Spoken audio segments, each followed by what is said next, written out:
Hello, everyone. Welcome to Development Palates. I'm Aaron Loomis, coming to you from the Ventura Cigar Company studio, and with me today is Jiunn Liu and John McTavish. How you guys doing?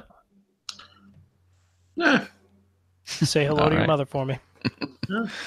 So today we are talking about the Byron Serie Siglo XXI Aristocratas. This is I guess, double Robusto would be the right way to explain it. 8-inch by 52 ring gauge. Comes out of the Tobacos de Costa Rica factory in Costa Rica. Wrapper is Ecuadorian Habano. Binder is from the Dominican Republic. Filters from Nicaragua and Peru. It is blended by Nelson Alfonso. Price point is $34. And the cigar was released in October of 2018. So with all that out of the way, June, what was your smoking experience like? Um, it's a well. Let's just get to the flavors first, and then I'll talk about how I feel about it later. All right. So, first couple of inches, I thought the cigar was kind of muted. Perhaps it was kind of in its like warm up stages. Flavors like an airy cedar, dried nuts, but past that mark, I felt that the flavors deepened. I started to get some like balanced white pepper. Got some minerals coming in. When I retrohaled the cigar, the white pepper was just that much more situated. Good amount of body from this like bread yeast aspect of things, and sweet cherries.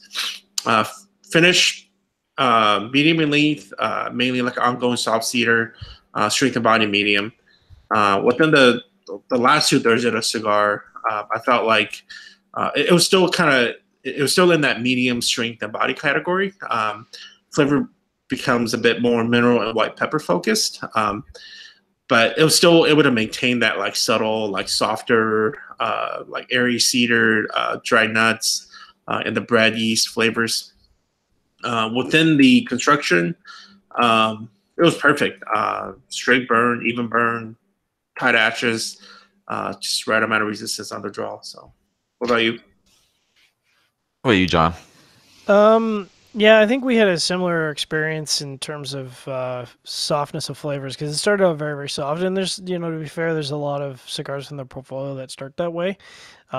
So initially, a lot of light cream, sort of a light woody note that was undefined.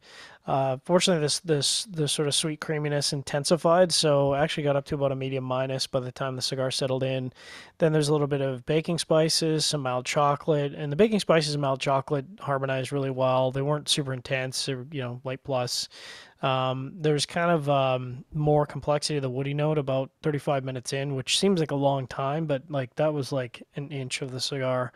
And then I would say the post draw was kind of defined by sweet cedar, and took me about an hour and 15-minute mark to get any more flavor transitions. And then really what it was is the chocolate from the retrohale kind of stepped up to about a light plus and started to carry into the post draw. Middle third, really no changes. So echoed a lot of the first third, which is not a bad thing. It was enjoyable. Still sweet cedar on the post draw. And then sort of at the end of the middle third, which was around the 2 hour and 20-minute mark, there's a little bit of a toasted character to the cedar and the post draw. And then in the final third, I'd say the biggest change was the baking spices kind of took over the retrohale and carried through to the post draw. So again, still baking spices, chocolate, mild woodiness. It had layers to it and some creaminess. I mean, hell of a long smoking time. I clocked in just under 3 hours for this, and I probably could have smoked it for longer, but I didn't want to. In terms of burning construction, no surprise here. Selected Tobaccos makes near perfect constructed cigar every time.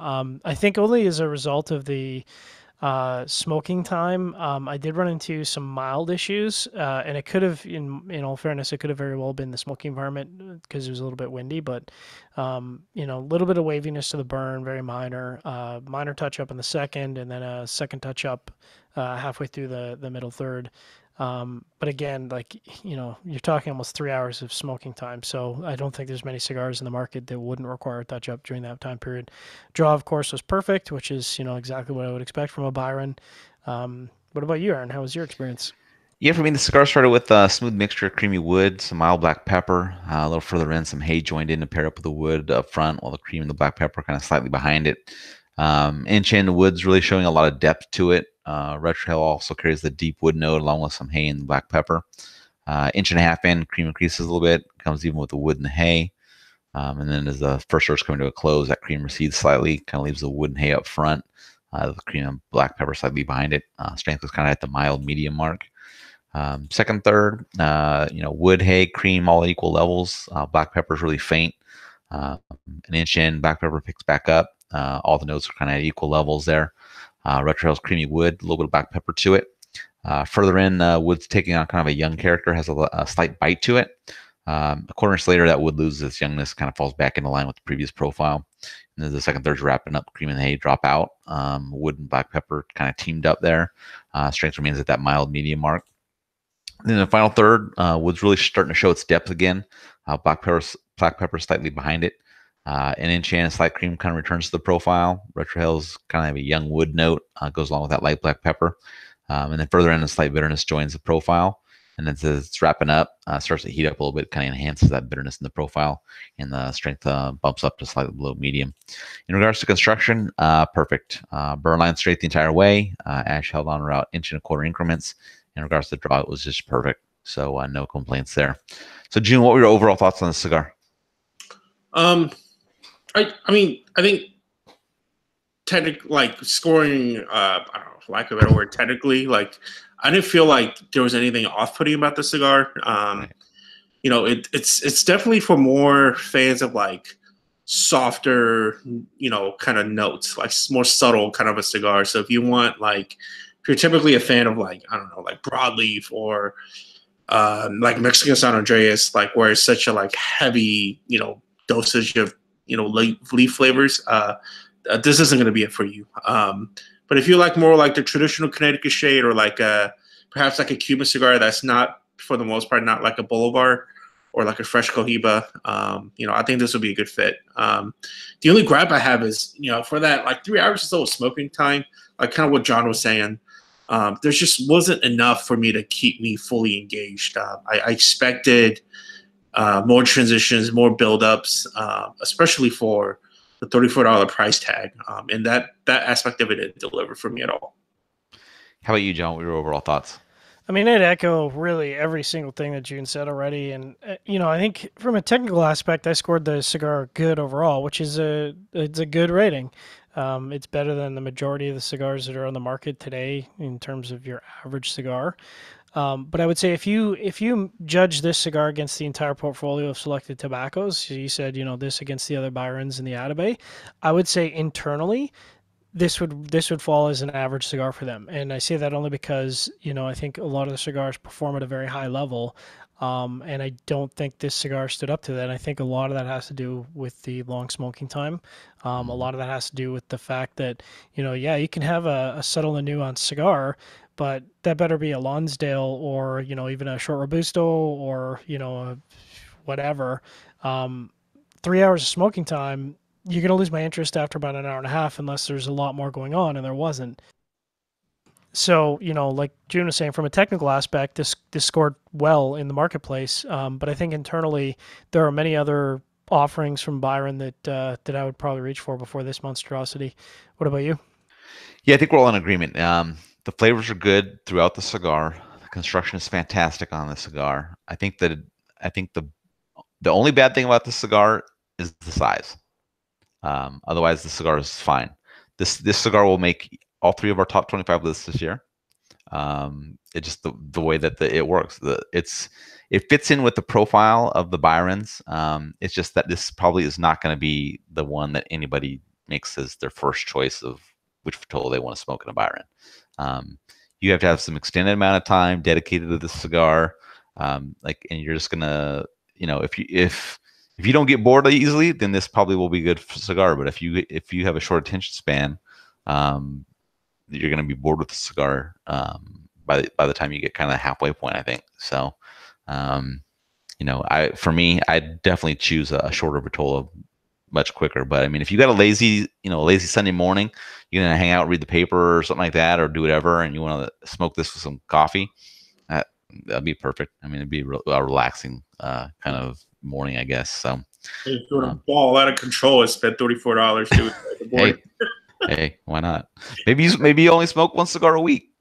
This Yeah, you can true. go for this if you just smoke Yeah. one cigar on Sunday morning or something like that. It's no problem.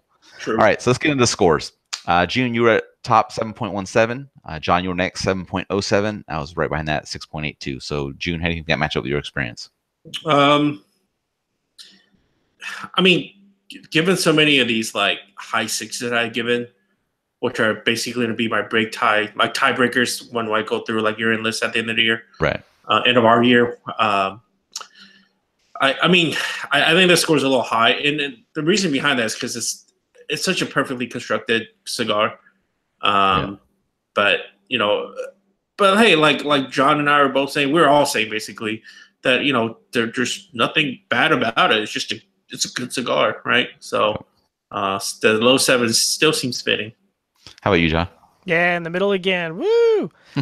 Yeah, I mean, I guess on one hand of the argument, you could say when you're spending that kind of money on a cigar, it should have perfect construction, and that is to say, my experience with their cigars is they're all pretty much perfect construction, and I think that is absolutely what's carrying it into the low sevens. I think if you again base it on flavor, you're looking at really a mid sixes on flavor, and I think I truly believe that within their portfolio, for me, this is probably a high fives, just graded only on flavor because, this in a Robusto would be like I would love this in a Robusto. That'd be fantastic. But 8x52 is it's too much. Yeah. For me, it matches up well. I mean, I thought the final third was a little bit of a fall off. Got some bitterness kind of in there, kind of knocked it down for me a little bit. But otherwise, very good flavor. Or it's not very good, but good flavor. Fantastic construction. So that's where it plays into the high sixes for me. And like I said, it's going to make all of our top 25 lists. It's just the way it works out for the numbers. It's just a good. It's a consistent score in every category, so it does well. So that's just the way it works out. And what would you guys categorize this Vitola as? Is double Robusto kind of a fair identifier? I was going through the Cuban cigar website trying to find similar Vitolas to find out how they classified them, and I double Robusto I think was the closest I could find. I think I would classify it as it goes into the super Robusto category actually for me. All right. Yeah, I didn't know what to do, so I just picked up Robusto. So man, all these freaking Vitola names get bastardized. People just create new ones. There needs to be a standard, man. Yeah, I'm trying to go for some sort of like technical descriptor. So telling you, man, we need a name council, and then everyone's got to submit their name to us, and we just shoot it down. It'd be awesome. Right. All right. Any other thoughts on the cigar? So when you guys review cigars, I know we don't do this as a website, but like when you smoke, hold on a second before you say anything. If you're giving any good ideas, we need to talk offline first. So make sure this is a shitty idea, whatever it is you're going to talk about. No. Go ahead. So you guys, when you guys smoke cigars and for review, do you have the price point in the back of your head? I mean, if it's something like this, within like, let's say, I don't know, maybe $15 or $20 and up, like, does that affect not your score per se, but like, does it affect your overall feelings about it? I mean, I'll jump in on that. I actually have tried as much as possible to go in blind so that whatever my personal biases are, try not to influence the review as much as possible. And by that, I mean, like, I really don't want to know the blend, the wrapper, or the price, or the country of origin. Although, when you've been smoking cigars enough and you look at the wrapper, you can figure it out most of the time. And obviously, if I'm smoking from a Byron, I already know what they cost. Yeah. So, yeah. Yeah, for me, I do the same thing. Like I don't really look at the blend information for the cigar or anything like that. But like certain cigars, what the price window is of where they're at. But I don't take that into consideration when I'm ranking my flavors and things like that. When I'm starting kind of writing my overall notes, I'll take a peek because I may want to make a comment about the kind of the value of the cigar. But I don't.